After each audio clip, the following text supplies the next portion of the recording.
സുജിത്ത് നീതിക്ക് വേണ്ടി നടത്തിയിട്ടുള്ള പോരാട്ടം സമാനതകളില്ലാത്തതാണ്.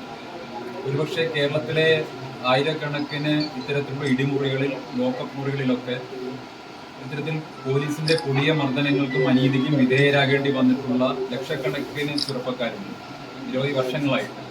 നിരവധി വർഷങ്ങൾ പോലീസിന്റെ വേട്ടയാടലുകൾ വിധേയമാകേണ്ടി വന്ന് ജീവൻ തന്നെ അവസാനിപ്പിക്കേണ്ടി വന്നിട്ടുള്ള ഹതഭാഗ്യരായിട്ട് ഒട്ടേറെ മനുഷ്യരുടെ കുടുംബങ്ങളുണ്ട്.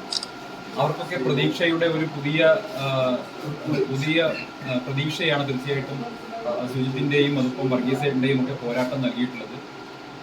തീർച്ചയായിട്ടും ഒരു പ്രലോഭനങ്ങൾക്കും വഴിപ്പെടാതെ, ലക്ഷക്കണക്കിന് രൂപ തങ്ങളുടെ മുന്നിൽ കൊണ്ടുപോയി വെച്ചിട്ടും അത്തരത്തിലുള്ള പ്രലോഭനങ്ങൾക്കൊന്നും വഴിപ്പെടാതെ നീതിക്കും നിയമത്തിന്റെ വാഴ്ചയ്ക്കും വേണ്ടി ഏറ്റവും അവസാനം വരെ മുന്നോട്ട് പോകുമെന്നുള്ള അവരുടെ ദൃഢപ്രതിജ്ഞയാണ് നിലവിൽ ഇന്നത്തെ സാഹചര്യത്തിലേക്ക് കേസ് എത്തിച്ചിട്ടുള്ളത്. ഒരുപക്ഷെ മുൻപ് കുന്നംകുളത്ത് തന്നെ ഉണ്ടായതുപോലെ മറ്റൊരു രാഷ്ട്രീയ പാർട്ടി, ഇപ്പോൾ BJP-യിൽപ്പെട്ട ഒരു പ്രവർത്തകന് സമാനമായിട്ടുള്ള അവസ്ഥയുണ്ടായപ്പോൾ 10 ലക്ഷം രൂപ വാങ്ങിക്കൊണ്ട് BJP-യുടെ നേതൃത്വം ആ കേസ് ഒതുക്കി തീർക്കുകയാണ് കുന്നംകുളം പോലീസ് ചെയ്തത്.